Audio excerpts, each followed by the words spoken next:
Pimples clear आहेत. आत्ता just मी की पोरगी चहा सोडू शकते तर जगात कुणी काही करू शकतं.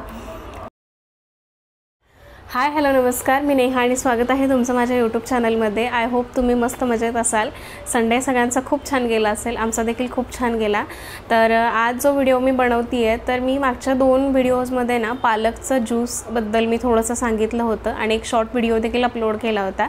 तर मला काही माझ्या मैत्रिणींचं वगैरे मला त्यांचा कन्सर्न समजला की काहींनी मला असं सजेस्ट केलं की त्याच्यामध्ये गूळ टाक, किंवा काहींनी मला असं म्हटलं की खरंच हे चांगलं लागत असेल का वगैरे. तर मला जस्ट असं वाटलं की हे थोडंसं क्लॅरिफाय करावं.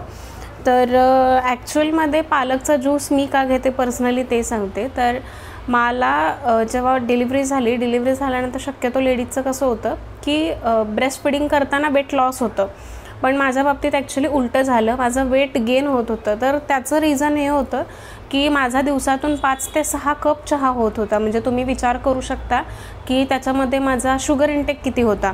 म्हणजे फक्त चहाच नाही तर बाकीच्या गोष्टी पण, म्हणजे काही सेलिब्रेशन वगैरे आलं तर केक आपण प्रत्येक सेलिब्रेशनला आणतो. म्हणजे आत्ता तर तो ट्रेंड झाला असं म्हणायला हरकत नाही. तर ते केक वगैरे खाणं, तर मी म्हणजे आपण जे म्हणतो की व्यवस्थित खाल्लं पाहिजे किंवा सात्विक खाल्लं पाहिजे, तर ते माझं अजिबात होत नव्हतं. आणि त्याचा रिझल्ट असा होता की वेट गेन होत होतं माझं खूप. आणि मला थोडंसं असं वाटत होतं की दिवसभर, म्हणजे जर बघायला गेलं तर माझ्याकडे हाऊस हेल्प आहे, तरीसुद्धा मला असं वाटायचं की माझ्याकडे एनर्जी नाही आहे किंवा मला काही करावंसं वाटत नाही आहे. किंवा असं व्हायचं की विवानला मी डे केअरला जेव्हा सोडायची तर 9:30ला तो जातो. 10 वाजेपर्यंत जरी म्हटलं किंवा 10:15पर्यंत म्हटलं थोडीफार कामावरून, तर त्यानंतर इतका आळस यायचा ना मला कुठलंही काम करायला. मला असं वाटायचं काही नको, मला फक्त झोपायचं आहे. तर मी विचार केला की जर हे असंच चालत राहिलं तर ह्याचा परिणाम असा होऊ शकतो की एक स्टेज अशी येईल की मला म्हणजे बिलकुल काम करायची इच्छा नाही राहणार. मग लक्षात आलं की आपण आता बॅचलर नाही आहे, आपल्याकडं फॅमिलीची रिस्पॉन्सिबिलिटी आहे, माझं बाळ आहे किंवा माझे मिस्टर आहे. तर हे थोडेफार का होईनात आपण एकमेकांवरती डिपेंडंट राहतो. आणि घरात जर एखाद्या व्यक्तीला बरं वाटत नसेल किंवा आपल्याला माहिती आहे की त्याला जर ठीक वाटत नसेल, म्हणजे उत्साह वाटत नसेल, तर बाकी लोकांना पण कन्सर्न वाटतो. तर माझ्या आईलासुद्धा तोच कन्सर्न होता की हे एवढं चहा कन्झ्युम करते आहे किंवा बेकरी प्रोडक्ट्स म्हणा किंवा पॅकेज फूड मी इतकं खायचं ना की म्हणजे मला लिटरली ते कळायचं की हे मी जास्त खाते आहे, पण मला कळायचंच नाही की मी याच्यातून बाहेर कसं पडू. मग त्यानंतर मी थोडंसं यूट्यूबवरती व्हिडिओज वगैरे बघितले की ह्याचा अल्टिमेट आपल्या हेल्थवरती काय इम्पॅक्ट होणार आहे. मग त्याच्यानंतर मला एक गोष्ट लक्षात आली, म्हणजे मी जेव्हा आईकडे गेले होते त्यावेळेस मला आई एक गोष्ट बोलली की म्हणाली, तू जर हेल्दी खात नाही आहेस तर तू तुझ्या बाळाला हेल्दी कसं देणार. आणि ही गोष्ट म्हणजे जनरली असं व्हायचं की मी आईची फारशी गोष्ट कुठली अशी मनाला लावून घ्यायची नाही, पण ही गोष्ट अशी होती ना की जिथे मी थांबून विचार केला की ही जे म्हणती आहे ना ते खरं आहे. कारण मीच जर खात नाही आहे तर मी माझ्या बाळाला पण ते देणार नाही. कारण मला जर वाटत असेल की फ्रूट्स हे टेस्टलेस असतात किंवा हे ज्यूसेस वगैरे किंवा चवीला चांगलं नाही आहे किंवा खास वाटत नाही आहे किंवा जाऊ दे परत कधी तर खाऊ किंवा हा नको आणि 2 दिवसांनी खाऊ, असं जर होत असेल तर मी त्यालासुद्धा तेच प्रमोट करणार. आणि जर मी त्याला इतक्या लहान वयात हे पॅकेज फूड म्हणा किंवा बाकी गोष्टी जर मी द्यायला चालू केलं तर अल्टिमेटली त्याचा हेल्थवरती इम्पॅक्ट होणार. आणि हे मला कधी जाणवलं तर मार्चच्या महिन्यात. मध्यंतरी माझे 2 महिने अजिबातच व्हिडिओ आले नव्हते. तर त्याचं रिझन हेच होतं की पहिल्यांदा विवानचं टीथिंग चालू होतं, म्हणजे त्याला दात येत होते आणि त्याला अचानकच जुलाब वगैरे चालू झाले. आणि ते इतके झाले की लिटरली मला असं वाटतं की जवळजवळ 2 महिने माझे त्याच्यात गेले. म्हणजे फेब्रुवारी त्याच्या बड्डेच्या दिवशी पण तो आजारी होता. त्या बड्डेच्या दिवशी त्याला 103 ताप होता. आणि या सगळ्यामध्ये मी एक गोष्ट बघितली की एखादं व्यक्ती म्हणजे स्वतः म्हणा किंवा आपलं बाळ किंवा घरातली कुठलीही व्यक्ती जर आजारी असेल तर त्याचा आपल्या मेंटल हेल्थवरती किती इम्पॅक्ट होतो. तर त्या 2 महिन्यामध्ये मी यूट्यूबकडे लक्ष देऊ शकले नाही, मी स्वतःकडे लक्ष देऊ शकले नाही. परत काही वेळेला असं व्हायचं की मला रात्रीची झोप पण लागायचं नाही, पूर्ण रात्रभर जागा असल्यासारखंच. त्यानंतर त्याला पण थोडंसं फीड वगैरे केलं ना तर त्याला उलट्या वगैरे व्हायच्या. मग हे सगळं बघितल्यानंतर असं झालं की मला दिसायला लागले की त्याचं वेट पण लॉस होतं आहे.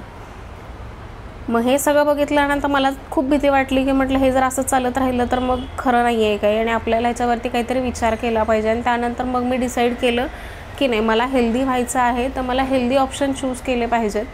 तर मी यूट्यूबवरती एक चॅनल आहे, कदाचित सगळ्यांना माहिती असेल, सात्विक मुवमेंट म्हणून. तर त्याचे व्हिडिओज वगैरे बघितले आणि ते फॉलो करायला स्टार्ट केलं.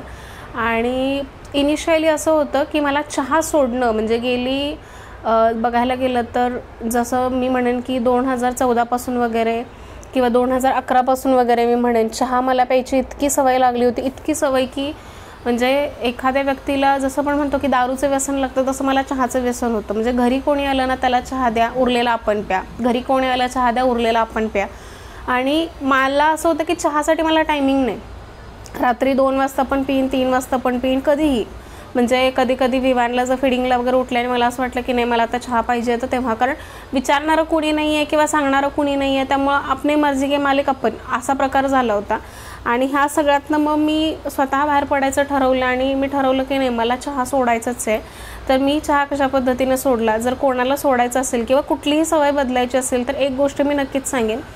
पहिली गोष्ट म्हणजे मला चहा सोडताना त्रास का होत होता, तर माझ्या ब्रेनला ना त्याच्या टेस्टची हॅबिट लागली होती. आणि दुसरी गोष्ट म्हणजे काय की आपण एखादी गोष्ट केली की हां मग मी चहा पिणार, हे मला ना एक सिक्वेन्स लागला होता. म्हणजे जसं की विवानला डे केअरला सोडून आलं की मग मी चहा घेणार, किंवा मी बेडमधनं उठले ना की मग मी चहा घेणार, किंवा 1-4च्या दरम्यान हां मला थोडंसं फ्रेश वाटलं पाहिजे मग मी चहा घेणार, मग 6च्या दरम्यान कसं हां वातावरण छान झाले मग मी बाल्कनीमध्ये बसून चहा घेणार. तर ह्या ज्या गोष्टी चालू होत्या ना तर मला एक लक्षात आलं की ही हॅबिट माझी चेंज झाली पाहिजे. आणि ॲटॉमिक हॅबिट नावाचं जे पुस्तक आहे त्याने मला खूप चांगली हेल्प केली. तर त्याच्यामध्ये त्यांनी काय सांगितलं, स्टॅक कशा करायच्या हॅबिट. म्हणजे जसं की मी म्हटलं की विवानला सोडून आल्यानंतर मी चहा घेणार, तर सगळ्यात पहिल्यांदा मी गोष्ट काय करायला चालू केली की विवानला सोडून आले ना की मी माझं काउंटरटॉपवरती ना ज्यूस ठेवायचे. ज्यूस म्हणजे काय, ज्यूसचं जे लागणारं सामान होतं ते म्हणजे ॲपल असेल, बीट असेल, गाजर असेल, हे ठेवायचे. आणि काही जरी झालं तरी आपल्याला तेच पहिल्यांदा करायचं. आणि सगळ्यात महत्त्वाची गोष्ट म्हणजे हे करायच्या आधी मी एक सांगायचं राहून गेले की साखर पावडर, दूध पावडर आणि त्याच्याशी रिलेटेड जे काही सामान असेल ते सगळं मी माझ्या मेडला देऊन टाकलं होतं. मला असं माहिती होतं की जर तुम्हाला एखादं युद्ध जिंकायचं असेल तर तुम्ही ते जिंकणार किंवा हरणार, पण तुम्हाला ते खेळायचंच आहे. ज्या जहाजातनं तुम्ही उतरताय ना त्या जहाजाचे दोर कापून टाका, ते जहाज गेलं समुद्रात. आता तुम्ही ज्या बेटावर उतरलाय ना तिथंच तुम्हाला राहून ती लढाई जिंकायचं आहे नाहीतर मरायचं आहे. आणि मी सुद्धा असंच केलं की मला जर चहा सोडायचं आहे तर चहाशी रिलेटेड ज्या गोष्टी आहेत घरात त्या सगळ्या मी देऊन टाकल्या. ते पहिल्यांदा मी माझे दोर कापून टाकले. त्यानंतर दुसरी गोष्ट काय की जेव्हा मी मार्केटमध्ये जायचे ना तर उर्मिलाचा एक मी व्हिडिओ बघितला होता आणि उर्मिलाने एका मुलाखतीत सांगितलं होतं की आम्ही पॅकेज्ड फूड घरी आणतच नाही, त्यामुळे खायचा प्रश्नच येत नाही. मग मला दुसरा एक पिटफॉल लक्षात आला की मी आणते म्हणून खातीये. त्यात पण कसं व्हायचं की जेवण झाल्यानंतर गणेश कधी जर मला म्हटला की गोड काही खायला आहे का, तर मग मला असं वाटायचं की अरे ह्याला हवं होतं मग मी आणलं नाही, मग त्याच्यासाठी का होईना मग आणू. पण तो कमी खायचा आणि मीच जास्त खायची. मग दुसरी गोष्ट मी अशी केली की मी घरात ते आणणंच बंद केलं. जरी त्यांना विचारलं ना तर मी त्याला सांगायचे खारीक आहेत, खजूर आहेत, त्यापैकी काय खाणार असशील तर खा, आणि मनुके आहेत, ह्या तिन्हीपैकी तुला काय खायचं असेल तर खा. मग त्यामुळं त्याला पण असं व्हायला लागलं की हां घरात नाही आहे, ओके घरात नाही आहे, त्याला माहिती झालं. त्यानंतर त्यानं विचारायचंच बंद केलं. त्यानंतर मग मी फ्रूट्स वगैरे जे होते ना तर ॲपलपासून सुरुवात केली, कारण ॲपल कसं गोड लागतं आणि मला गोडाचा फार म्हणजे गोड काहीतरी पाहिजे दिवसभरात. मग मी जेव्हापासून ॲपल घ्यायला चालू केलं ना तेव्हापासून मग ते जे टेस्ट बर्ड्स होते ना माझे चहाचे ते मारले गेले. म्हणजे फळं खाल्ल्यानंतर ना शक्यतो चहाची आठवण येत नाही, हा माझा एक्सपिरियन्स आहे. मग ते आणायला चालू केल्यानंतर ना फ्रूटचं ज्यूस वगैरे घेतल्यानंतर मग चहाची इच्छा होईना झाली. मग मी ठरवलं की मला 1 महिना हे कंटिन्यू करायचं आहे की चहा किंवा त्याच्याशी रिलेटेड काही जरी असेल तर अजिबात खायचं नाही आहे. तर मग त्याबरोबर कॉफी पण आली. मग मला काढलं होतं आणि मी त्याच्यामध्ये बघितलं कंटेंट काय काय होता, तर शुगर पण ॲड होती म्हटल्यानंतर ते मी देऊन टाकलं. कारण मला माहिती होतं की चहा नाही आहे तर कॉफी सही, म्हणून मी ते कॉफी पण घेणार तर ते देऊन टाकलं. दुसरं माझ्याकडे एक नेसकॅफेचं एक होतं कॉफीचं पॅकेट, ते पण मी देऊन टाकलं. आणि असं करून ना एक एक गोष्टी मी एलिमिनेट करत गेले. त्यानंतर मैद्याचं पण पॅकेट होतं, मैद्याचं पण पॅकेट देऊन टाकलं. आणि नंतर हे जेव्हा मला माहिती आहे की घरात ह्या गोष्टी नाही आहेत आणि माझ्यासमोर आत्ता काय आहे तर फ्रूट्स आहेत, तर भूक लागल्यानंतर ते खाण्यापलीकडं पर्याय राहिला अवेलेबल आहे तर फक्त फ्रूट्स अवेलेबल आहेत. आणि मग माझं ते खाणं थोडंसं चालू झालं. आणि फ्रूट्स खाल्ल्यानंतर जनरली मला बाकी गोष्टी कुठल्या खाव्याशा म्हणजे इस्पेशली चहा किंवा कॉफीची आठवण किंवा आपण म्हणतो ते क्रेविंग्ज होईना. आणि त्यानंतर मग मी असं सक्सेसफुली बंद केला. तर याचा चांगला इम्पॅक्ट काय झाला मी ते पण सांगते की चहा बंद केल्यानंतर ना माझं पित्त थांबलं, जे मला छातीत जळजळ व्हायची ना ती थांबली. तिसरी गोष्ट, आत्ता ना मला रात्री 10 वाजता किंवा 10:30 वाजता झोप यायला लागते, जी जनरली मला आधी चहा जेव्हा घ्यायचे तेव्हा मी 2-2:30पर्यंत ना एकदम खडखडीत जागी, म्हणजे कोण जर मला आत्ता म्हटलं तर बघितलं ना तर असं म्हणेल की हिची झोप गेली आहे का किंवा निद्रानाश झाला आहे का वगैरे, अशा पद्धतीनं. आणि मग मी 2-2:30 वाजता वगैरे झोपायचे आणि 7ला उठल्यानंतर मग मला ते असं वाटायचं की माझी झोपच कंप्लीट नाही आहे. मग झोप कंप्लीट नाही आहे तर मग पुन्हा चहा घ्या. तर ही अशी सायकल क्रिएट झाली होती, ज्यातनं बाहेर पडणं मला अशक्य वाटत होतं. पण फॉर्च्युनेटली मी बाहेर पडले आणि माझ्यासारखी पोरगी चहा सोडू शकते तर जगात कुणी काही करू शकतं, तर तुम्ही पण करू शकता. चौथी गोष्ट काय की माझ्या चेहऱ्यावरती ना खूप पिंपल्स होते. म्हणजे ह्याच्या आधी जर मला कोण बघितलं असेल पर्सनली ना तर त्याला माहिती असेल की कायम म्हणजे मला असं वाटायचं की एक पिंपल गेला ना दुसरा पॉपअप व्हायचा, दुसरा गेला ना की तिसरा पॉपअप व्हायचा आणि मला कळायचंच नाही की मी करू काय. माझ्याकडे सगळे प्रोडक्ट्स होते, जेवढे भारीतले होते ना, ते जेवढे भारीतले प्रोडक्ट्स आहेत ना, क्लेअर्स म्हणा, तुम्ही जो कुठला ब्रँड म्हणाल सगळे ब्रँड माझ्याकडे होते. पण जर माझं पोटच साफ नाही आहे तर ते बिचारे ब्रँड तरी काय करणार ना. आणि मला मग ते पिंपल्स यायला लागले होते. मग मला थोड्या वेळासाठी काही वेळेला रिलीफ मिळायचा, म्हणजे रिझल्ट मिळायचे, काही वेळासाठी मला रिझल्ट मिळायचे, नंतर मिळायचे बंद व्हायचे. पण जेव्हापासून चहा बंद केला आहे ना ऑलमोस्ट माझे पिंपल्स क्लिअर आहेत. आत्ता जस्ट मी बरेच आंबे खाल्ले त्यामुळे इथं आणि इथे 1-2 असे पिंपल्स आलेत, तेवढेच आहेत, पण बाकी माझी स्किन क्लिअर आहे. चौथी गोष्ट काय झाली की पोट साफ व्हायला लागलं माझं. 5वी गोष्ट, मला व्यवस्थित भूक लागते आता. म्हणजे आपण जे म्हणतो की कडकडून भूक लागणे, म्हणजे असं नाही की काही वेळेला असं होतं की आज भाजी कुठली केली त्याच्यावरती आपल्याला भूक लागते, पण मला भाजी कुठली असू दे काही असू दे मला भूक चांगली लागते. आणि विशेष म्हणजे की हे सगळं रुटीन झाल्यामुळं ना डोकं जरा व्यवस्थित शांत आहे, म्हणजे चिडचिड जास्त होत नाही आहे. आणि आपण जे म्हणतो की स्वतःला वेळ दिला गेला पाहिजे किंवा स्वतःला पॅम्पर केलं गेलं पाहिजे, तर ते व्यवस्थित पद्धतीनं होतं आहे आणि मला खरंच खूप छान वाटते. कारण वेट पण आता माझं थोडंसं वेट लॉस पण झालेलं आहे. म्हणजे मी जेव्हा चालू केलं ना तर माझं 84 होतं, आता 81 आहे, पण 81 आत्ता कॉन्स्टंट आहे. तर मी माझ्या डॉक्टरांना पण विचारलं तर त्यांनी सांगितलं की पहिले 2-3 किलो जे असतात ना हे पटकन म्हणजे फास्ट कमी होतात, त्याच्यानंतरचे जे आहेत ना हे इव्हेंच्युअली हळूहळू कमी होत जातात, सडनली कुठलीच गोष्ट होत नाही. मग म्हटलं की हरकत नाही, आपल्याला ही हॅबिट डेव्हलप करायची. मी त्याच जर्नीमध्ये आहे आणि हे 3 किलो लॉस केल्यानंतरसुद्धा ना मला इतकं रिलीफ मिळालं आहे की मला असं वाटतं आहे की म्हणजे मला थोडंसं हलकं वाटतं आहे, माझ्याकडे एनर्जी आहे काम करण्यासाठी. आणि त्यामुळंच मग मी पुन्हा विचार केला की यूट्यूब मला पुन्हा चालू करायचं आहे. कारण मला माहिती आहे की माझ्याकडे जे इन्फॉर्मेशन आहे मला लोकांच्या बरोबर शेअर करायला आवडतं, डिस्पाईट ऑफ एनिथिंग. आणि प्लस मी माझं ऑफिस पण स्टार्ट केलं आहे, तर सकाळच्या वेळेत मी माझं थोडंसं यूट्यूबचं वगैरे जे काम असतं ते करून घेते, दुपारनंतर माझं ऑफिस असतं आणि मग संध्याकाळीसुद्धा मला बराचसा वेळ मिळतो आहे. कारण बाळ लवकर झोपलं की मग आम्हाला थोडंसं ऑफिससाठी डिस्कशन करायला वगैरे वेळ मिळतो आहे. आणि त्यामुळं ओव्हरऑल माझं मेंटल हेल्थ आणि इमोशनल हेल्थ इम्प्रूव्ह झाले खूप जास्त पद्धतीनं. आणि जसं की मी मागच्या व्हिडिओमध्ये पण सांगितलं होतं की तुम्हाला जर पोस्टपार्टम म्हणजे आफ्टर डिलिव्हरी वेट लॉस करायचं असेल ना तर डेफिनेटली तुम्ही करू शकता. सात्विक मुवमेंटचं चॅनल तुम्ही नक्की बघा.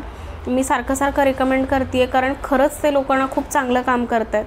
आणि मला ऑलरेडी म्हणजे मला वाटतं 2021मध्ये हे मी चॅनल बघितलं होतं, पण मला तेवढे आपण काय म्हणतो की सेन्स नव्हते म्हणा किंवा ते एक इंटेन्शन नव्हतं की बाबा आपल्याला काहीतरी हेल्दी खाल्लं पाहिजे.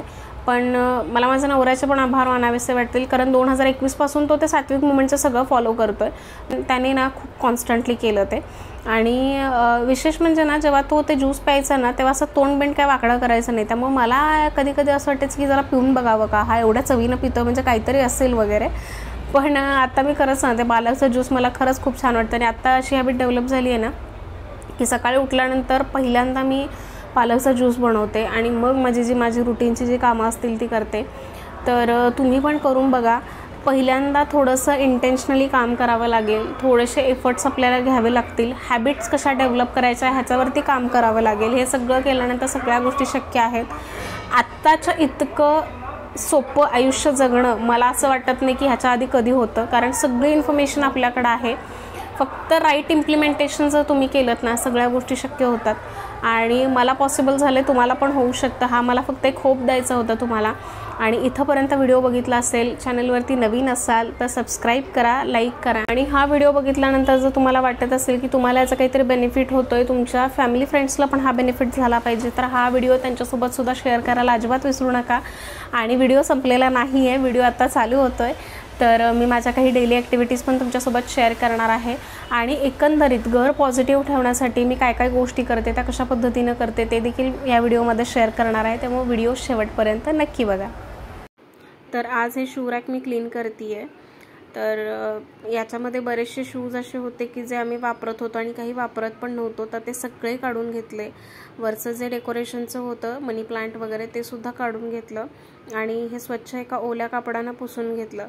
तर अशी घरातली थोडी थोडी स्वच्छता केली ना की आपल्याला पण छान वाटतं. आणि स्वच्छता केल्यानंतर कधी पण तुम्ही ऑब्झर्व करा, आपल्याला खूप मन प्रसन्न वाटतं, एक पॉझिटिव्ह वाईब आपल्याला तिथं जाणवते. तर मी रेग्युलरली असं थोडंफार करत राहते, कारण एका वेळी करणं मला अजिबात शक्य होत नाही. कारण सकाळच्या वेळेमध्ये मी यूट्यूबचं काम करते आणि दुपारनंतर माझं ऑफिसचं काम चालू होतं, त्यामुळे सगळं एकदम करायला गेलं तर ते पॉसिबल होत नाही. काही वेळेला मी रात्रीचं देखील करते, पण रात्री काय होतं की ऑलरेडी सगळे झोपलेले असतात, त्यामुळे सगळ्यांकडे बघून आपल्याला पण झोप येते. तर हा हे फायनल लुक हे अशा पद्धतीनं केलं होतं. आणि माझ्याकडे ना ही ग्रीन प्लेसमॅट होती, तर ती पण म्हटलं इथं ठेवावी, थोडंसं छान वाटेल.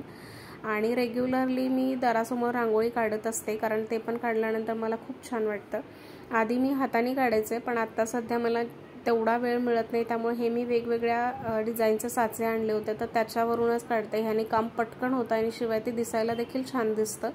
तर मी नेक्स्ट ब्लॉगमध्ये ना माझ्याकडे कोणते साचे आहेत आणि कोणत्या डिझाईनचे साचे आहेत हे मी नक्की तुमच्यासोबत शेअर करेन. तर आपली फायनली रांगोळी झाली होती, पूजा पण झाली होती माझी. दिवसभराचं सगळं आटपून झाल्यानंतर रात्रीची म्हणजे दुसऱ्या दिवशीची तयारी मी आदल्या दिवशी रात्रीच करून ठेवते, जेणेकरून मला गडबड होणार नाही. तर मिस्टर जे टिफिन घेऊन जातात ना, तर ते मी धुवून स्वच्छ पुसून त्याच बॅगेमध्ये ठेवले होते, जेणेकरून मला दुसऱ्या दिवशी पटकन हाताशी येतील. आपले जे संपलेले मसाले वगैरे आहेत तर ते मी आदल्या रात्रीच रिफिल करून ठेवते.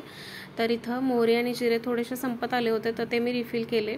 शिवाय तेलाचं सुद्धा मी चेक करते, तेल जर संपत आलं असेल तर आदल्या रात्रीच करून ठेवायचं, म्हणजे दुसऱ्या दिवशी आयत्या वेळी घाई होत नाही. कारण सकाळच्या वेळेला आपल्याकडे वेळ कमी असतो आणि पटपट आवरायचं असतं, आणि त्यामध्ये ह्या सगळ्या गोष्टी करत बसलं तर आणखीनच वेळ जातो. त्याचबरोबर भांडी घासून झाल्यानंतर पुसून मी त्या वेळेला लावून ठेवते, म्हणजे दुसऱ्या दिवशी मला ते आयते वापरता येतात. आणि ओटा साफ केल्यानंतरच मग मी माझं सगळं रुटीन कंप्लीट करते. आणि तुम्हाला इथंपर्यंत व्लॉग आवडला असेल तर लाईक, शेअर, सबस्क्राईब.